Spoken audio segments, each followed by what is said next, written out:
नमो भगवते वासुदेवाय नमः। ओम नमो लक्ष्मी नारायण नमः। जय हो लक्ष्मी नारायण की।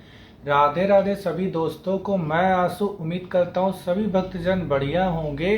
दोस्तों, अमावस्या का हमारे सनातन धर्म में विशेष महत्व है। इस बार आषाढ़ मास में जो अमावस्या पड़ने वाली है उसे हलहारिणी अमावस्या कहते हैं। और इस अमावस्या में पितरों की पूजा के साथ साथ भगवान भोलेनाथ की भी पूजा अर्चना की जाती है, पौधों का रोपण किया जाता है और गोधूली बेला के समय लक्ष्मी मैया की भी पूजा अर्चना की जाती है। भक्तजन कई विधि और उपायों को अपनाते हैं जिससे उनकी बाधाएं दूर हों और भगवान की विशेष कृपा भक्तजनों के ऊपर बनी रहे।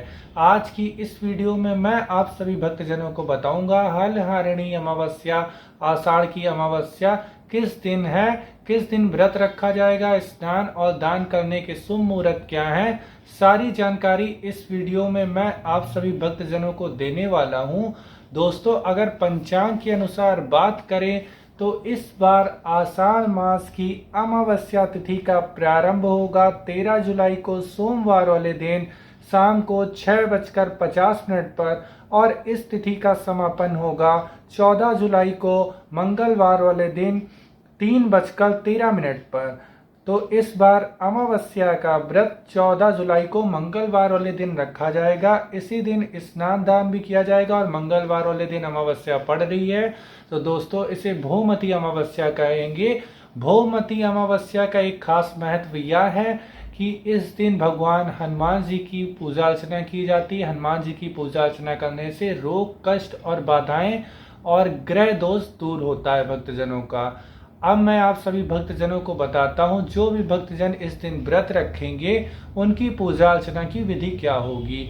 सबसे पहले प्रातःकाल सुबह ब्रह्म मुहूर्त में जल्दी उठ जाएं, गंगा नदी में स्नान करें। अगर गंगा नदी में स्नान नहीं कर सकते तो घर के पानी में गंगा जल डालकर स्नान करें।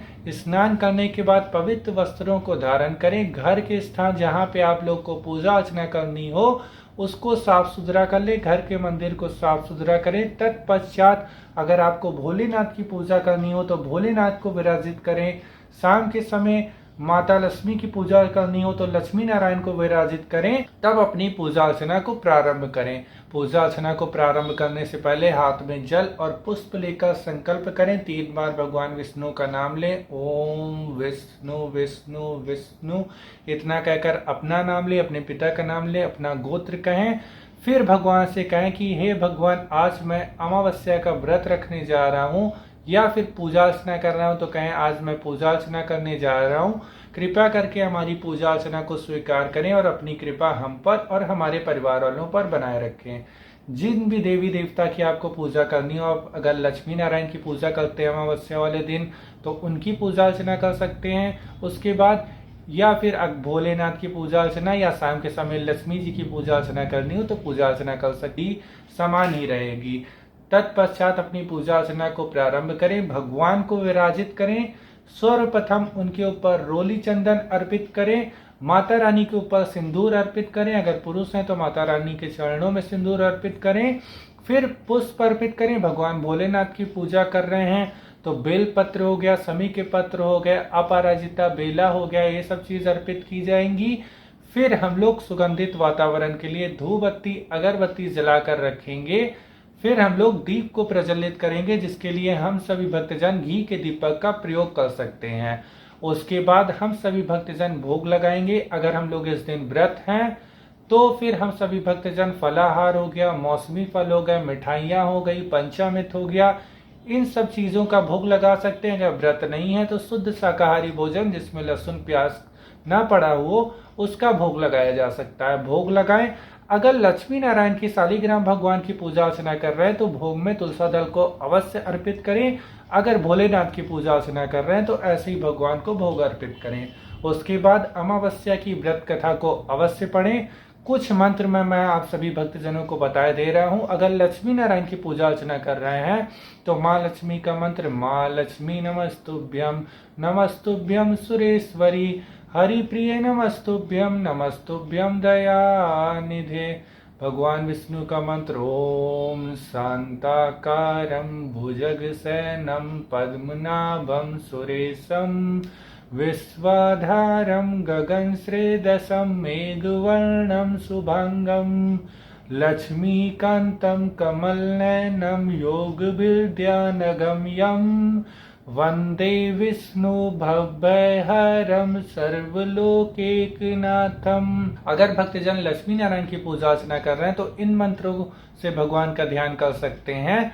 अगर भगवान गौरी शंकर की पूजा अर्चना कर रहे हैं तो भक्तजन गौरा मैया का सर्व कामना पूरा करने वाला मंत्र ओम सर्व मंगल मांगल्ये शिवे सर्वार्थ साधिके शरण्ये त्र्यंबके गौरी नारायणी नमोस्तुते।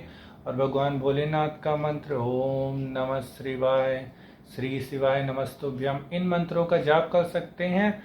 इतना करने के बाद हम सभी भक्तजन भगवान की आरती करेंगे, जिसमें हम सभी भक्तजन कपूर में 2 जोड़ी लौंग डालकर आरती कर सकते हैं, या फिर हम लोग घी के दीपक का प्रयोग कर सकते हैं आरती करने के लिए। यही पूजा अर्चना की विधि है। आरती करने के बाद प्रसाद को ग्रहण करें, तत्पश्चात अपने कार्यों को प्रारंभ करें। ऐसा जो भी भक्तजन करते हैं, ये पूजा अर्चना अमावस्या की सबसे सरल विधि है। और ये मैंने आप सभी भक्तजनों को पंचोपचार पूजा अर्चना बताई है, जो कि हमारे पंच तत्व अग्नि जल पृथ्वी वायु आकाश से संबंधित है।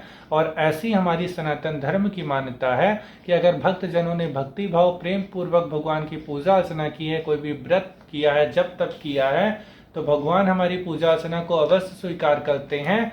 उनकी कृपा सभी भक्तजनों के ऊपर सदैव बनी रहती है। अब मैं आप सभी भक्तजनों को इस अमावस्या तिथि के कुछ उपाय बताता हूँ, जो आप सभी भक्तजनों के लिए मददगार हो सकते हैं।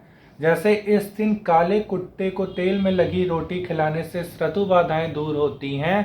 पीपल के पेड़ की पूजा करने से, जल अर्पित करने से शनि देव प्रसन्न होते हैं और ग्रह दोष दूर होते हैं। तालाब या नदी में मछली को आटा खिलाने से घर में अन्नपूर्णा माता की कृपा बनी रहती है। हलहारिणी अमावस्या के दिन लोग को पीपल बरगद आंवले के पेड़ लगाना चाहिए। ऐसा करने से भी भक्तजनों की तरक्की होती है। इस दिन नाखून बाल आदि नहीं काटने चाहिए। यही सब दोस्तों वास्तुशास्त्र में भी दे रखा है, जो विधि और उपाय हम लोग अमावस्या के दिन अपना सकते हैं। और अब मैं आप सभी भक्तजनों को इस दिन पड़ने वाले सभी शुभ मुहूर्तों के बारे में बताऊंगा, तो इसे भी ध्यान रखिएगा जब आप सभी भक्तजन पूजा अर्चना कर रहे हो। तब सूर्योदय होगा इस दिन सुबह के 5:19 पर। सूर्यास्त होगा शाम के 6:56 पर। ब्रह्म मुहूर्त का जो शुभ समय है वो 3:56 पर प्रारंभ होगा और 4:38 तक रहेगा। प्रातः काल संध्या का जो शुभ मुहूर्त है वो सुबह 4:17 से लेकर सुबह के 5:19 तक रहेगा। अभिजीत मुहूर्त का जो शुभ समय है वो इस दिन दोपहर में 11:41 से लेकर दोपहर के 12:35 तक रहेगा। विजय मुहूर्त का जो शुभ समय है वो दोपहर के 2:24 से लेकर दोपहर के 3:19 तक रहेगा। गोधूली मुहूर्त शाम को 6:55 से लेकर शाम के 7:16 तक रहेगा। संध्या संध्या का जो शुभ समय है वो शाम को 6:56 से लेकर शाम के 7:59 तक रहेगा। अमृत कलम का जो शुभ समय है वो रात्रि में 10:01 पर प्रारंभ होगा और रात्रि को 11:27 तक रहेगा। निशिता मुहूर्त जो रात्रि में जब तक के लिए पूजा अर्चना के लिए साधना के लिए सबसे उत्तम मुहूर्त माना जाता है, वो इस दिन रात्रि में 11:47 पर प्रारंभ होगा और रात्रि के 12:29 तक रहेगा। यही सब शुभ मुहूर्त हैं जो अमावस्या वाले दिन पड़ने वाले हैं दोस्तों। अब मैं आप सभी भक्तजनों को राहु काल का समय बता रहा हूँ। राहु काल इस दिन दोपहर के 3:32 पर प्रारंभ होगा और शाम के 5:15 तक रहेगा। दोस्तों राहु काल के समय ऐसा हमारे सनातन धर्म का मानना है कि इस समय कोई भी पूजा अर्चना, कोई भी मांगलिक कार्य और किसी भी यात्रा की शुरुआत नहीं की जाती। अगर कोई भी कार्य पहले से प्रारंभ हो चुके हो तो उसे पूरा कर सकते हैं, लेकिन इस समय शुरुआत करना किसी भी मांगलिक कार्य की, किसी भी पूजा अर्चना की, किसी भी यात्रा की, ऐसा वर्जित है हमारे सनातन धर्म में। ऐसा हम सभी भक्तजनों को नहीं करना चाहिए। यही सब जानकारी थी दोस्तों जो इस वीडियो के माध्यम से मेरे को आप सभी भक्तजनों को देनी थी। फिर मिलते हैं अगली वीडियो में किसी और जानकारी के साथ। आशा करते हैं आप सभी का हर दिन हर पल मंगलमय हो। सभी देवी देवताओं की कृपा सभी भक्तजनों के ऊपर सदैव बनी रहे। राधे राधे सभी दोस्तों को। जय माता दी।